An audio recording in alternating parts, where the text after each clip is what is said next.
21-ാം നൂറ്റാണ്ട് ഏഷ്യയുടേതാണ് എന്ന പ്രവചനങ്ങൾ ശരിവയ്ക്കുന്ന തരത്തിലാണ് ഇന്ത്യൻ സമ്പദ് വ്യവസ്ഥയുടെ സമീപകാലത്തെ കുതിപ്പ്. 9ാമത് US-ISPF ലീഡർഷിപ്പ് സമ്മിറ്റിൽ US-ലെ ഇന്ത്യൻ അംബാസിഡർ വിനയ് മോഹൻ ക്വാത്രയും ഇന്ത്യയിലെ US അംബാസിഡർ സെർജിയോ ഗോറും പങ്കുവച്ച ആശയങ്ങൾ കേവലം നയതന്ത്ര ചർച്ചകൾക്കപ്പുറം ആഗോള സാമ്പത്തിക ക്രമത്തിൽ ഇന്ത്യ കൈവരിച്ച നിർണായക സ്വാധീനത്തെയാണ് വ്യക്തമാക്കുന്നത്. നിലവിലെ ഇന്ത്യയുടെ ടോട്ടൽ GDP 4.3 ട്രില്യൺ ഡോളറാണ്. ഈ ദശാബ്ദത്തിന്റെ അവസാനത്തോടെ 2030ഓടെ ഇന്ത്യയുടെ GDP 7 ട്രില്യൺ ഡോളറിലേക്ക് ഉയരുമെന്നും സ്വാതന്ത്ര്യത്തിന്റെ 100 വർഷം ആഘോഷിക്കുന്ന 2047 ഇന്ത്യയുടെ GDP 25 മുതൽ 30 ട്രില്യൺ ഡോളറിനൊപ്പമായിരിക്കുമെന്നുമാണ് ഈ ഒരു ചർച്ചയിൽ വിലയിരുത്തപ്പെട്ടത്. ഇന്ത്യയുടെ ഈ വൻ സാമ്പത്തിക പരിവർത്തനത്തിന്റെ പശ്ചാത്തലത്തിൽ രാജ്യത്തിന്റെ വളർച്ചാ ചാലകങ്ങളെയും ആഗോള സ്വാധീനത്തെയും നാം അഭിമുഖീകരിക്കുന്ന വെല്ലുവിളികളെയും നമുക്ക് ഈ വീഡിയോയിൽ ഒന്ന് പരിശോധിക്കാം.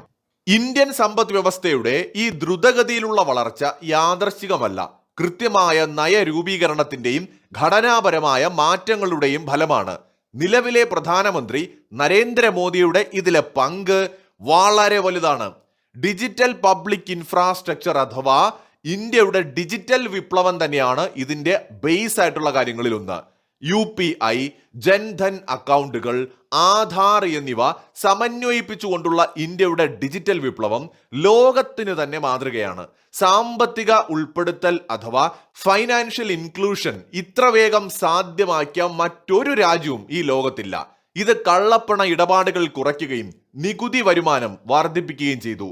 രണ്ടാമതായിട്ട്, ആഗോള കമ്പനികൾ ചൈനയ്ക്ക് ബദലായി മറ്റു രാജ്യങ്ങളെ തിരയുമ്പോൾ ഇന്ത്യ മികച്ചൊരു താവളമായി നാച്ചുറലി മാറുകയാണ്. ആപ്പിൾ, സാംസങ് തുടങ്ങിയ വമ്പന്മാർ ഇന്ത്യയിൽ ഉൽപാദനം വർദ്ധിപ്പിച്ചതും ഇൻവെസ്റ്റ്മെന്റ് വർദ്ധിപ്പിച്ചതും ഇതിൽ വളരെ പ്രധാനമാണ്. ഇതിന്റെ പിന്നിൽ കേന്ദ്ര സർക്കാരിന്റെ പ്രൊഡക്ഷൻ ലിങ്ക്ഡ് ഇൻസെന്റീവ് പദ്ധതികൾ വലിയ പങ്ക് വഹിച്ചിട്ടുണ്ട്. അതായത് നരേന്ദ്രമോദി ഉണ്ടാക്കിയെടുത്ത ഒരു അന്തരീക്ഷമുണ്ടെന്ന്. ആ അന്തരീക്ഷത്തിൽ, ആ സാഹചര്യത്തിൽ നിന്നുകൊണ്ടാണ് ഇന്ത്യ വളരുന്നത്. ഒരു കൃഷിക്കാരൻ ഒരു പുരയിടം വാങ്ങിയിട്ട് അദ്ദേഹം കൃഷി ചെയ്യാൻ ഉദ്ദേശിക്കുന്ന വിളയ്ക്കനുസരിച്ച് ആ കൃഷിയിടത്തെ, ആ പുരയിടത്തെ ഒരുക്കിയെടുക്കുന്ന ഒരു പ്രക്രിയയുണ്ട്. അതുപോലെ ഇന്ത്യ സാമ്പത്തികമായി ശക്തമായി വളരുന്നതിനാവശ്യമായ രീതിയിൽ നമ്മുടെ രാജ്യത്തെ ഒരുക്കിയെടുക്കുന്ന പ്രക്രിയയായിരുന്നു ആദ്യത്തെ തന്റെ 2 ടേമിലും നരേന്ദ്രമോദി ചെയ്തത്. ഇപ്പോഴും അതിന്റെ തുടർ കാര്യങ്ങൾ അദ്ദേഹം ചെയ്തുകൊണ്ടിരിക്കുകയാണ്. അതായത് ഇൻവെസ്റ്റ്മെന്റിന് അനുകൂലമായിട്ടുള്ള ഒരു അന്തരീക്ഷം രാജ്യത്തുണ്ടാവണം, ഗവൺമെന്റ് സ്ട്രോങ് ആയിട്ടുള്ള ഇടപെടലുകൾ നടത്തേണ്ടതുണ്ട്, കമ്പനികൾക്ക് കോൺഫിഡൻസ് കൊടുക്കുന്ന ഒരു ഭരണം ഇവിടെ ആവശ്യമാണ്, ചുവപ്പ് നാടകളിൽ കുടുങ്ങിക്കിടക്കാതെ ഫയലുകൾ വേഗത്തിൽ മൂവ് ചെയ്യേണ്ടതായിട്ടുണ്ട്. അതോടൊപ്പം തന്നെ ഇൻവെസ്റ്റ് ചെയ്യുന്ന കമ്പനികൾക്ക് ആദ്യകാലങ്ങളിൽ ഇളവുകൾ കൊടുത്ത് അവരെ സപ്പോർട്ട് ചെയ്യേണ്ടതായിട്ടുണ്ട്, തൊഴിലവസരങ്ങൾ സൃഷ്ടിക്കേണ്ടതായിട്ടുണ്ട്, സ്റ്റാർട്ടപ്പുകളെ പ്രോത്സാഹിപ്പിക്കേണ്ടതായിട്ടുണ്ട്, സ്വകാര്യ കമ്പനികളെ കൈപിടിച്ചുയർത്തി രാജ്യത്തിന്റെ വളർച്ചയിൽ അവരെ ഒരു പ്രധാന പങ്കാളിയാക്കി മാറ്റേണ്ടതുണ്ട്, അവരിലൂടെ കൂടുതൽ തൊഴിലവസരങ്ങൾ ഉണ്ടാക്കേണ്ടതുണ്ട്, ലോക രാജ്യങ്ങളുമായുള്ള ബന്ധം ശക്തമാക്കേണ്ടതുണ്ട്, ഇന്ത്യ ഒരു ഇൻവെസ്റ്റ്മെന്റ് സൗഹൃദ രാജ്യമാണെന്ന് ലോകത്തെ ബോധ്യപ്പെടുത്തേണ്ടതായിട്ടുണ്ട്, ഭീകരവാദം, മാവോയിസ്റ്റ് വാദം തുടങ്ങിയ വിഘടനവാദം ഉൾപ്പെടെ സകലതിനെയും ഒതുക്കേണ്ടതായിട്ടുണ്ട്. അങ്ങനെ നമ്മുടെ രാജ്യത്തെ ഒരു അനുകൂല അന്തരീക്ഷം സൃഷ്ടിക്കുന്നതിന് വേണ്ടിയിട്ട് മോദി ഗവൺമെന്റ് നടപ്പിലാക്കിയ ഓരോ പദ്ധതികളും നമ്മുടെ രാജ്യത്തിന്റെ വളർച്ചയിൽ വഹിക്കുന്ന പങ്ക് ചെറുതൊന്നുമല്ല. നോട്ട് നിരോധനമായിക്കോട്ടെ, എല്ലാവരും ബാങ്ക് അക്കൗണ്ട് ഓപ്പൺ ചെയ്യണമെന്നതായിക്കോട്ടെ, ഡിജിറ്റൽ രംഗത്തെ വിപ്ലവമായിക്കോട്ടെ, എണ്ണി പറഞ്ഞാൽ ഓരോന്നിന്റെ പുറകിലും രാജ്യത്തെ സാമ്പത്തികമായി വളർത്താൻ ഉദ്ദേശിച്ചുകൊണ്ടുള്ള കൃത്യമായ ലക്ഷ്യങ്ങൾ ഉണ്ടായിരുന്നു. മറ്റൊന്ന് നമ്മുടെ രാജ്യത്തിന്റെ യുവജന സമ്പത്താണ്. ലോകത്തിലെ ഏറ്റവും വലിയ തൊഴിൽ ശേഷിയുള്ള യുവാക്കളുള്ള രാജ്യമാണ് നമ്മുടേത്. ശരാശരി പ്രായം 28 വയസ്സിൽ താഴെയാണ്. ജനസംഖ്യ ഉൽപാദനക്ഷമതയിലും ആഭ്യന്തര ഉപഭോഗത്തിലും അതിവേഗത്തിൽ മുന്നേറ്റമാണ് ഇന്ത്യയിൽ ഉണ്ടാവുന്നത്. സോ അങ്ങനത്തെ നമ്മുടെ രാജ്യത്തിന് നാച്ചുറലായിട്ട് തന്നെ അതിവേഗത്തിൽ കുതിക്കാനുള്ള ഒരു ഓപ്പർച്യൂണിറ്റി ഉണ്ട്. അതിനെ വേണ്ട വിധത്തിൽ ഉപയോഗിച്ചാൽ മാത്രം മതി. ഇന്ത്യ US ബന്ധത്തിന്റെ പ്രാധാന്യം ഇതിൽ പ്രധാനമാണ്. അംബാസിഡർ സെർജിയോ ഗോർ സൂചിപ്പിച്ചതുപോലെ ഇന്ത്യയും അമേരിക്കയും തമ്മിലുള്ള താൽക്കാലിക വ്യാപാര കരാർ അന്തിമഘട്ടത്തിലാണ്. ആയിരക്കണക്കിന് ഉൽപ്പന്നങ്ങൾ ഉൾപ്പെടുന്ന ഈ കരാർ യാഥാർത്ഥ്യമാകുന്നതോടെ ഇന്ത്യൻ IT, ഫാർമസ്യൂട്ടിക്കൽ, ടെക്സ്റ്റൈൽസ്, കാർഷിക ഉൽപ്പന്നങ്ങൾ എന്നിവയ്ക്ക് US വിപണിയിൽ സുഗമമായ പ്രവേശനം ലഭ്യമാകും. മാത്രമല്ല, ക്വാഡ് സഖ്യത്തിന്റെ ശക്തിപ്പെടുത്തലും പ്രതിരോധ സാങ്കേതിക മേഖലകളിലെ സഹകരണവും ഇന്ത്യയെ ഏഷ്യ പസഫിക് മേഖലയിലെ ഒരു പ്രധാന ശക്തിയായി നിലനിർത്തും. അമേരിക്ക പതിയെ യൂ ടേൺ എടുക്കുകയാണ്.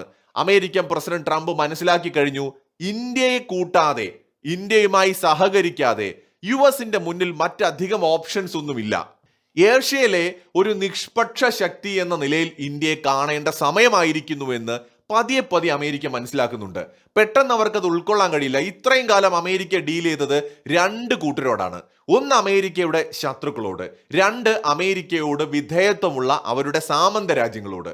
ഈ രണ്ട് കൂട്ടരോട് മാത്രമേ അവർ ഇതുവരെ ഡീൽ ചെയ്തിട്ടുള്ളൂ. അമേരിക്ക എല്ലായ്പ്പോഴും ശക്തമായിട്ടുള്ള രാജ്യങ്ങളെ ശത്രുക്കളായിട്ടാണ് കണ്ടിട്ടുള്ളത്.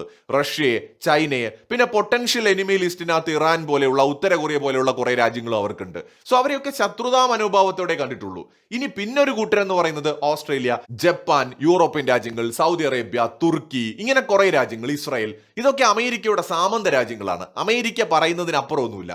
അവിടെ എല്ലാ ഇപ്പോഴും ഒരു അപ്പർ ഹാൻഡ് അമേരിക്കയ്ക്കുണ്ട്. അമേരിക്കയാണ് അവരുടെ ഒരു ബോസ് എന്ന് പറയുന്നത്. തീർച്ചയായുമാണ്. അമേരിക്കയെയോ അമേരിക്കൻ പ്രസിഡന്റിനെയോ എതിർത്തുകൊണ്ട് വേറൊരു ദിശയിൽ ഒരു വിദേശ നയവുമായിട്ട് മുന്നോട്ട് പോകാൻ ഈ രാജ്യങ്ങൾ ഒരിക്കലും തയ്യാറായിട്ടില്ല ഈ അടുത്ത കാലം വരെ. ആദ്യം പ്രസിഡന്റായി വന്ന ട്രംപ് ഇന്ത്യയെ കണ്ടതും അങ്ങനെ ഒരു സഖ്യരാജ്യമാണ്. കൂടെയുള്ള സഖ്യരാജ്യങ്ങളിൽ കരുത്തരായ ഒരു സഖ്യരാജ്യം, അമേരിക്ക അനുസരിക്കുന്ന എന്നാൽ താരതമ്യേന ശക്തമായ ഒരു രാജ്യം. അവരെ കൂടെ നിന്ന് കഴിഞ്ഞാൽ നല്ലതാണ് എന്ന് അമേരിക്ക കണ്ടു.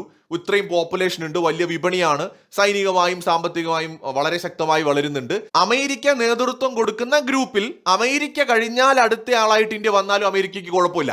പക്ഷെ ഈക്വൽ സ്റ്റാറ്റസ് അല്ലെങ്കിൽ തുല്യത നൽകാൻ അമേരിക്കയ്ക്ക് ഇന്നും ഒരു മടിയാണ്. അതുകൊണ്ടാണ് ഇന്ത്യ നമ്മുടെ പരമാധികാരത്തെ ഉപയോഗിക്കുമ്പോൾ, അല്ലെങ്കിൽ ഇന്ത്യ ഒരു ചേരിയുടെയും ഭാഗമാകാതെ സ്വന്തമായ തീരുമാനങ്ങൾ എടുക്കുമ്പോൾ, സ്വതന്ത്രമായി നിഷ്പക്ഷമായി നിൽക്കുമ്പോൾ അമേരിക്കയ്ക്ക് അത് ഉൾക്കൊള്ളാൻ പറ്റാത്തത്. അമേരിക്ക പറയുമ്പോൾ ഇന്ത്യ റഷ്യക്കെതിരെ ആണെങ്കിലും ഉപരോധം ഏർപ്പെടുത്തണം, അതാണ് അമേരിക്കയ്ക്ക് ശീലം. അവരുടെ കൂടെ നിൽക്കുന്നവരൊക്കെ അങ്ങനെയാണ്. പക്ഷെ ഇന്ത്യ അത് ചെയ്യുന്നില്ല. അപ്പൊ ഇന്ത്യക്ക് ഇന്ത്യയുടേതായ ഒരു വഴിയുണ്ട് എന്ന് ആദ്യകാലങ്ങളിൽ അമേരിക്ക അംഗീകരിക്കാൻ വിമുഖത കാണിച്ചിരുന്നു. പക്ഷെ ഇന്ന് അവർക്ക് നിഷേധിക്കാൻ കഴിയാത്ത ഒരു യാഥാർത്ഥ്യമാണ് ഇന്ത്യ. എങ്ങനെയാണോ അവർ ചൈനയുടെ എക്സിസ്റ്റൻസിനെ അംഗീകരിക്കുന്നത്, അതുപോലെ അവർക്ക് ഇന്ത്യയും ഡിഫറൻ്റ് ആണ്. ഇന്ത്യ ചൈനയെ പോലെയല്ല, റഷ്യയെ പോലെയല്ല, ഡിഫറൻ്റ് ആണ്. സോ ഇന്ത്യയും നമ്മൾ അംഗീകരിക്കേണ്ടതായിട്ടുണ്ട് എന്ന് അമേരിക്ക മനസ്സിലാക്കി തുടങ്ങിയിട്ടുണ്ട്. ഈ അടുത്ത കാലത്ത് ട്രംപ് സഖ്യരാജ്യങ്ങളെ പിണക്കിയത് കൊണ്ടാണ് അവരിൽ പലരും അമേരിക്കയോട് എതിർപ്പ് കാണിച്ചത്. ട്രംപിന്റെ സ്ഥാനത്ത് ഇപ്പോൾ ഒബാമയായിരുന്നു എന്ന് കരുതുക. ഇറാൻ അമേരിക്ക യുദ്ധം നടക്കുമ്പോൾ യൂറോപ്യൻ രാജ്യങ്ങൾ എപ്പോ പങ്കെടുത്തു എന്ന് ചോദിച്ചാൽ മതി, അമേരിക്ക പറയുന്നതിന് അപ്പുറമില്ല. ഇവിടെ ട്രംപ് യൂറോപ്യൻ രാജ്യങ്ങളെ വെറുപ്പിച്ചത് കൊണ്ടാണ് അവരാരും കൂടെ നിൽക്കാത്തത്. അപ്പൊ ഇങ്ങനെ കുറെ കാരണങ്ങൾ അതിന്റെ പുറകിലുണ്ട്. അല്ല എങ്കിൽ അമേരിക്കയുടെ ഒരു സഖ്യരാജ്യവും ഒരു കാലത്തും അമേരിക്കയെ എതിർക്കാൻ പോകുന്നില്ല. അപ്പൊ ഇന്ത്യയുമായിട്ടുള്ള പങ്കാളിത്തത്തിന്റെ പ്രാധാന്യമൊക്കെ അവർ മനസ്സിലാക്കിയിരിക്കുകയാണ്. ഈ വരുന്ന നൂറ്റാണ്ട് ചൈനയുടേത് മാത്രമാണ് എന്നായിരുന്നു പലരും കരുതിയിരുന്നത്. അമേരിക്കയും ചൈനയും കൂടെ ഈ നൂറ്റാണ്ടിനെ മുന്നോട്ട് നയിക്കുമെന്നായിരുന്നു അമേരിക്ക കരുതിയത്. പക്ഷെ അവരുടെ കണക്കുകൂട്ടലുകൾ തെറ്റിച്ചുകൊണ്ട് ഇന്ത്യ ഒരു മേജർ പ്ലെയർ ആയിട്ട് വരുന്നു. ഇന്ത്യയുടെ ആ ഒരു നിലനിൽപ്പ്, എക്സിസ്റ്റൻസ് അമേരിക്കയ്ക്ക് അംഗീകരിക്കേണ്ടി വരികയാണ്. ശരിയാണ്, ഈ നൂറ്റാണ്ടിൽ ചൈനയും അമേരിക്കയും മാത്രമല്ല, ഒരു മൂന്നാം ശക്തിയായിട്ട് ഇന്ത്യ കൂടി വളർന്നു വരികയാണ്.